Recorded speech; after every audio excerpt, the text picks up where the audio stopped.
Welcome to Mastering CS Candid Leader Insights, the podcast where we deep dive into the world of customer success with industry leaders. I'm your host, Irina Cismas, and today's guest is Christopher Warren-Gash, VP of Customer Success at Sympa. Christopher, welcome, and thanks for joining us today. Thanks very much, Irina. Nice to be here. It's my pleasure.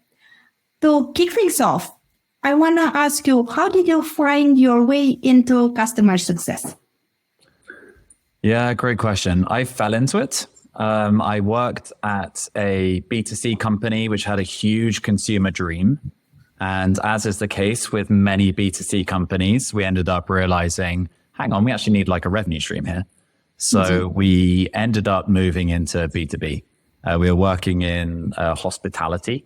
And so naturally our customer base were going to be hotels. So we ended up productizing the product that we did have and selling it directly to hotels.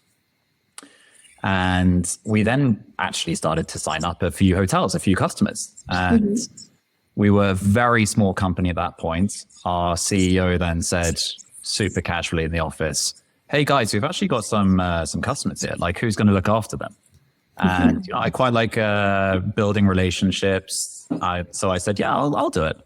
And it really started from there. So we had a small portfolio of a few customers. I looked after them, ensured that they understood what they were getting out of the product, that they were getting value from it. And then I guess I learned a pretty big lesson in B2B and in SaaS. And that's that you've got to have a product which is an absolute must-have rather than a nice-to-have.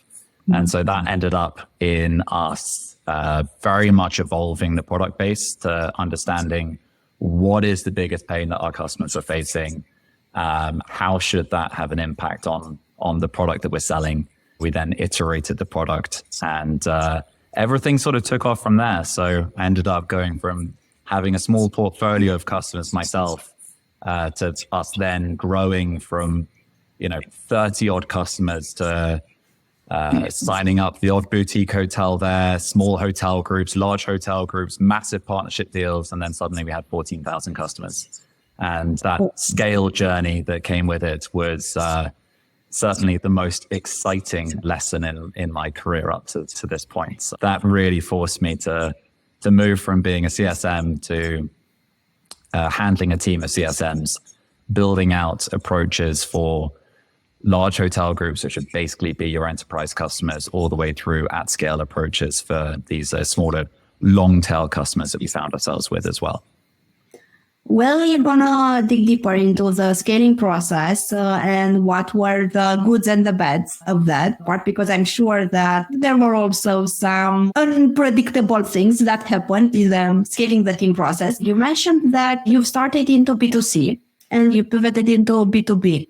And I have this curiosity, from your point of view, what's the main difference between customer success if we are talking B2C versus B2B? Or is it a difference between the two? Is customer success different in a B2B environment versus B2C?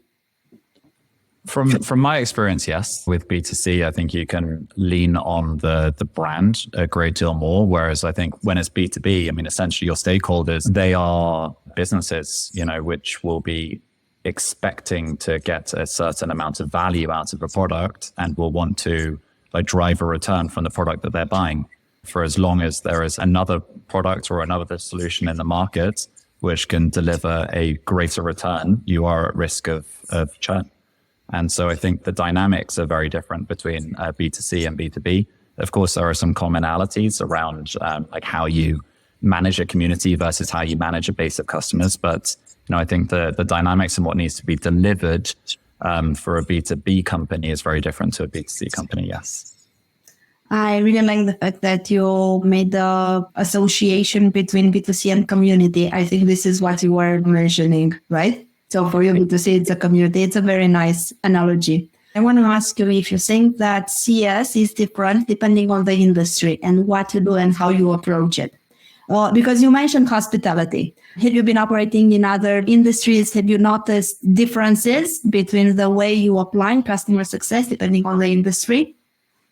Yeah, so I've had the opportunity to work in like 3 different industries within the SaaS world. First was hospitality, then e-commerce, and most recently in sort of recruitment tech, which is now morphed into HR tech. I think biggest learning was that actually came from my experience in e-commerce tech. So there, the dynamic was far more based on driving a return. I think the opportunity that you have in e-commerce tech is that there is generally like a very strong relationship between the product and like the bottom line that you can drive for your customer.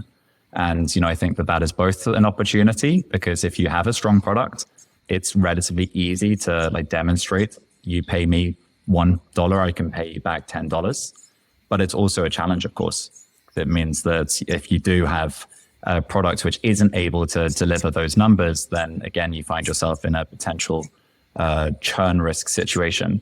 I think in other industries that I've worked in, that relationship between money invested and money that the customer gets back is a little more obscure or a little more opaque. And that comes with the same set of opportunities and challenges. It means the opportunity is that you can get away with dining on strong stakeholder management, the perception of value, but also means, of course, that you're at a greater deal of risk from maybe someone that comes into an organization and has a prescribed view on what type of company or solution they want to be using, or maybe a sort of a more financially focused person that is only looking at ones and zeros.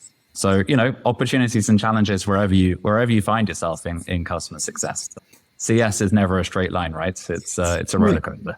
For sure. And from my experience, every company has its own definition of customer success in some cases. And it's not only the company, it's also where the company is in its journey. Is it a startup? Also, I think the investment, is it a bootstrap? Is a VC backed up? So all those elements, even if you consider them externally, do have an impact on the way you are shaping the CS strategy. And in some cases, it's more in your face. In others, is blended in, and things happen, but you cannot directly allocate it. It was because of the way the company is structured, because of the people, because of the objective, because of the higher goal. I was curious if you see it in the same way. But now you mentioned the HR tech. And yes, I know that you recently switched jobs, and now I want to ask you, it's a market and it's an industry where you see a lot of open to work posts on LinkedIn. So what's your advice for CS people going through this recruiting process? Yeah, well, first things first, it's a tough recruitment market right now. There's a short supply of roles and it's a candidate heavy market. But I think the good news is that experienced CSMs are in high demand. My advice really to anybody out there who's looking for their next CS gig would probably be 3 things. And the first is to start by taking a critical look at what you want to achieve in your next role. Second is to narrow your search to like companies or to roles that can offer what you're looking for. And then I think the third is to approach the recruitment process as really like a set of 2-way interviews, Irina. Ask plenty of questions and be brave enough to walk away from the opportunities that don't fit your criteria. I mean, it does feel scary, but in the grand scheme of a 50-odd year career, which sounds scary in itself, taking a couple of months extra to find the perfect fit is much better than bolting for the wrong role. In your case, what does it take for you to say yes to the job or to consider, this is worth taking on? Let's speak about your experience, not in general. Of course. Well, I mean, firstly, I think it's easy to look back on your whole career. And then if things more or less pan out, convince yourself that every step you took was methodically calculated. But I'm not sure that would be fully accurate. But I mean, that said, in my case, at least one of the following criteria has to be true for me to consider taking on a new role. I mean, I have to love the product or the solution, or have to be very motivated by the scope of the role, or really believe in the company's growth trajectory. And if you're very lucky, you can find all three. But I think actually what's interesting is that, as you mentioned, I've just changed roles. And on this occasion, I've actively decided to join a company which is a little different to the businesses that I've joined in the past or worked for in the past. I've traditionally worked for startups that are looking to reach a certain install base or a company size.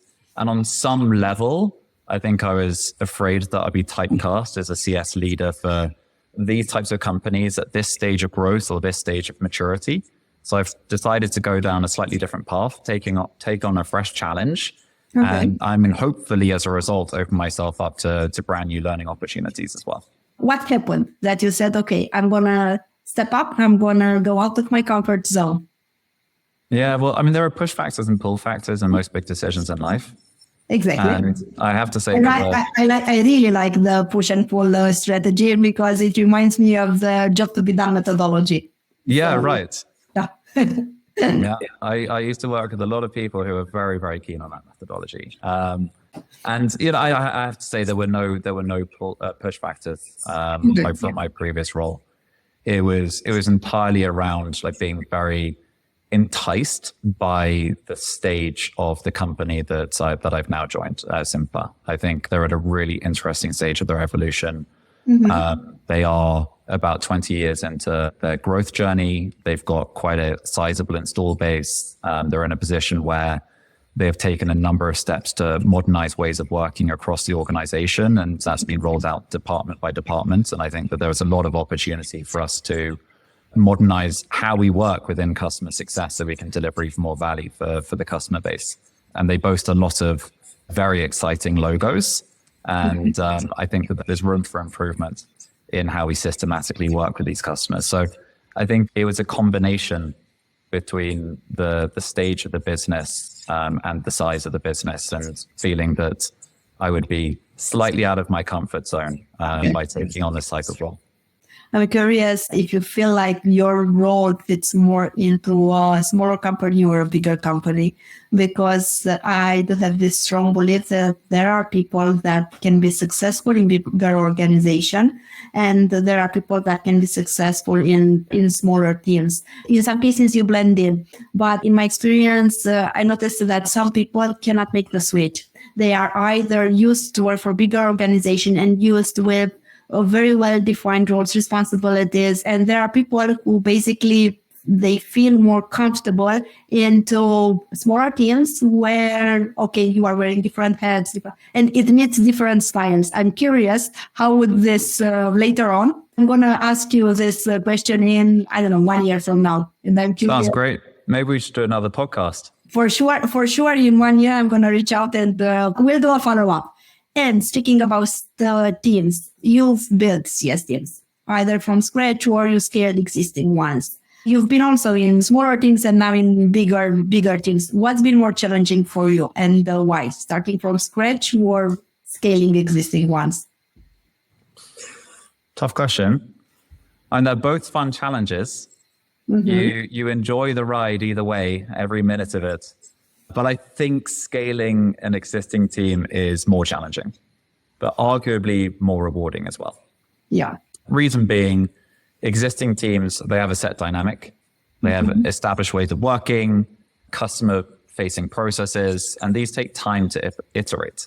I think this requires the CS leader to be adaptable and to thoughtfully manage change over time, because it is impossible to change everything all at once.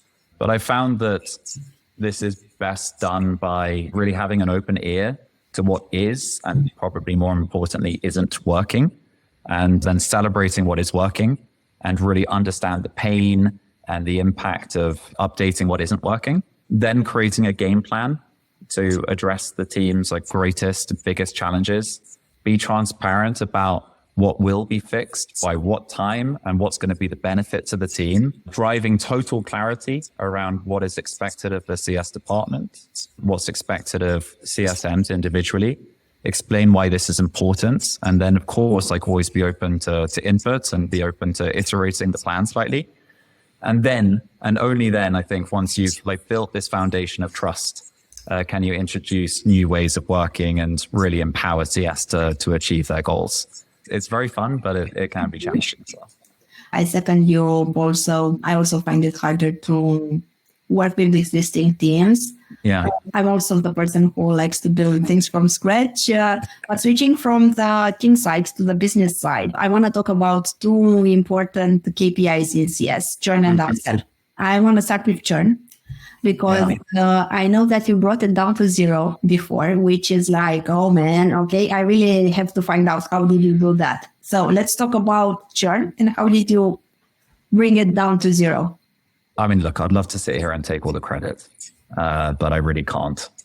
So I joined. It would have been a lie, but it would have been a lie, and exactly. I can't be lying on a podcast. No, for sure not. It'll follow me around for the rest of my life. It will be also misleading because what I noticed is that a lot of CEOs do listen to our podcast, and it's like, I know that somebody brought it down to 0. So if they can, you should definitely do it on your own. Why can't they? Why can't they do it and we can't? So please be careful and paint down the whole story. What did it take to bring it down to 0 so that we don't create false expectations for other head of CS? Very, very good point. I'm here to protect the CS community. Don't worry. Please do that. Please do that. All right. So the story then. So I joined a company like many years back, and I mean they had a big churn problem. It was the old proverbial leaky bucket, Irina, and naturally this was stifling the company's growth. The bad news was that not only was there a big churn problem, but it was random. It was unpredictable, and therefore it was not forecastable either. Okay. The good news was that the core product was good. It directly and positively impacts the customer's bottom line. And also the company was working with top drawer logos. So clearly there was something there, and we were able to win these great logos. We just weren't able to keep them. So at this company, and I think actually like an initiative that can be applied in other settings as well, I started out by like personally meeting with every one of our tier 1 customers. And really like the goal of these meetings was to just go back to basics, understand the customer's pain points. And I think one thing that CS often does is like focuses this conversation around the product itself. But I think that there's a broader conversation to be had. What are your pain points, not just with the product, but like more broadly within your department? What are the things that keep you up at night? What do you care about? So really looking to like run deep discovery around the customer. Then understand, well, you did decide to sign up at some point. So like, why did you buy the product in the first place? Understand like where we are. What have we done to solve their pain points? What have we not done to solve their pain points? Feed these learnings back into the rest of the business. And at that point, that's when we could start to like iterate on the company's priorities, really based on the customer's needs, so that the customer like truly had a voice within the organization. I always like to think that if we were sitting in a management team meeting, that you would have each member of the management team, and then you would have like an empty chair for the customer. And it would be my job as the head of CS to like represent the voice of the customer in those meetings. And then lastly, with these customers, I would also just very bluntly ask them about how do you see the partnership? And I'd always break out the partnership into 4 different pillars. The first pillar is the product. Like, how do you see the product? Simple traffic light system, red, amber, green. How do you see the relationship with like key contacts on our side? How do you see the performance of the product? And most importantly, how do you see the value of the product? And in each of these cases, just look to gather a traffic light. And then the meat of the conversation would come through the answers to these questions, and look to understand, like, if we're green across the board, then fantastic. Ensure that means that the customer is, number one, committing to renew. In other cases, can we leverage this positive sentiment for us to drive customer stories or like whatever's important for the business at that time? But oftentimes at that point, there would be more reds and more ambers, and that's our opportunity to really probe and understand why you're not experiencing like value in these different areas. Where is the partnership falling down? and then create an action plan together with the customer. And as I say, like use that to feed back into the rest of the organization, because really, like CS should be the nucleus of every SaaS business. And that made us more customer centric as a result, Irina. And it meant that we were able to systematically shift towards having more value-based conversations with our customers, and ultimately meant that we could then like pass this way of working across to the customer success managers as well. So we could run this type of way of working at scale. And what about upsell? How do you build a model that makes upselling a natural part of the CS process without being too pushy? Well, it's sequencing, first and foremost. You can't run before you can walk. I think really like a guiding principle of developing a commercially focused CS department, that's what upsell speaks to, is first you got to do this initiative of deeply understanding the customer base. Once you have, then develop strong advocacy within the customer. And that will then lead to like building a strong like foundation of retention. And it's only then that's like building systematic approaches. So you can start to build systematic approaches to drive predictable expansion. But I completely understand that like upsell expansion, it can feel scary, but really it's all based on a foundation of value. If the customer is experiencing value, then it feels natural to expand in order to get more value from the product. But I think there it's really important to understand like the levers for expansion. Like where is there expansion potential across the organization, or across the customer base, I should say. And how can we create a list of priorities or a list of customers that we're going to approach first and foremost, and then start to like systematically tick those ones off. I also want to speak about your new role as the customer success at Sympa. I know that you just started. So what's your game plan for the first few months? And what are the milestones you are aiming to hit early on? Well, I've got to say I'm 2.5 days into the role.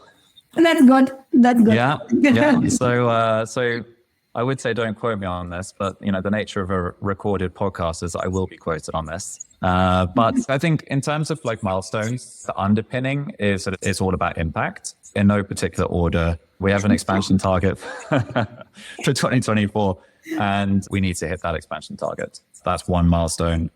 We're now in a position that we are starting to plan for 2025, our growth targets across the organization.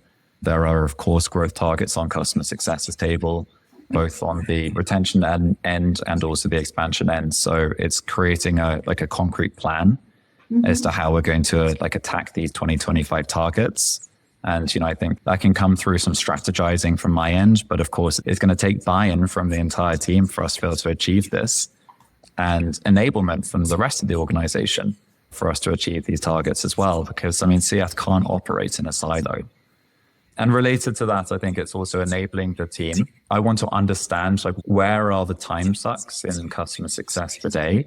What is holding us back from being able to perform in our roles to be able to deliver value for our customers in the best way possible, and then create a plan to enable the existing team to, you know, to achieve more with the same. Based on what I said before as well, I think there's work to be done around like truly and deeply understanding our customers. I think we can do that through producing account plans and through making a couple of key changes to our customer playbooks. Really, again, so we can have maximum possible impact with minimum possible effort. And then lastly, looking to take control of risk. This means like identifying customers which are at risk, both qualitatively, I think through leveraging improved health scoring, and, you know, use this as the foundation for us to be a little bit more accurate in how we forecast potential revenue outcomes in 2025 as well. Which now I say all of this, seems like quite a lot of work for what is that, like 3 months or so? Yes. So yeah, a lot of work, and into different, I wouldn't necessarily say into different directions, but it's one about focusing on short term, delivering the expansion targets that you have, and also putting a bit of thinking of what 2025 would bring for the global team, And how do you adjust? How do you align the CS KPIs under the common company goal? And how can CS support the company growth?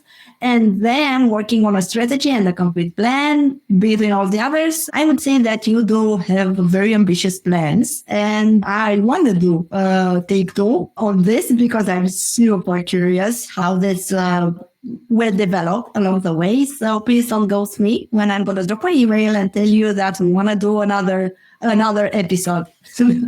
Okay, so we've got two things to talk about in a year's time then. Yes. Excellent. Looking forward to it. I need to wrap it all up. I want to ask you if there's one key takeaway about customer success that you would like our audience to remember from today. What would that be?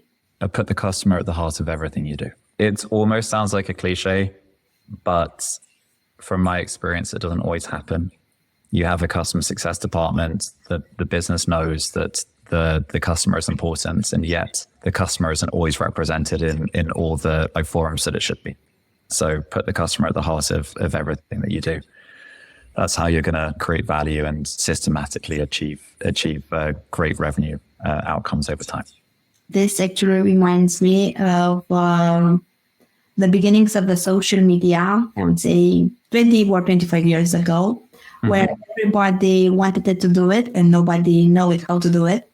In this case, I think everybody wants to do it, but few people know how to actually, where everybody talks about it, the fact that the customer is the center of everything that we do. But that's in theory, but in practice, I see fewer companies that actually execute this at its core true believers. They stand to this belief. So yeah, I think even if it's a cliche, I think it's important to call it more often than we do, and also speak about how do you actually execute this and what does it mean. But that's for sure a discussion for another episode. Thank you so much, Christopher, for sharing your insights with us today. And a big thank you to all our listeners. Until next time, stay safe and keep mastering customer success. Thanks, guys. And thanks, Irina.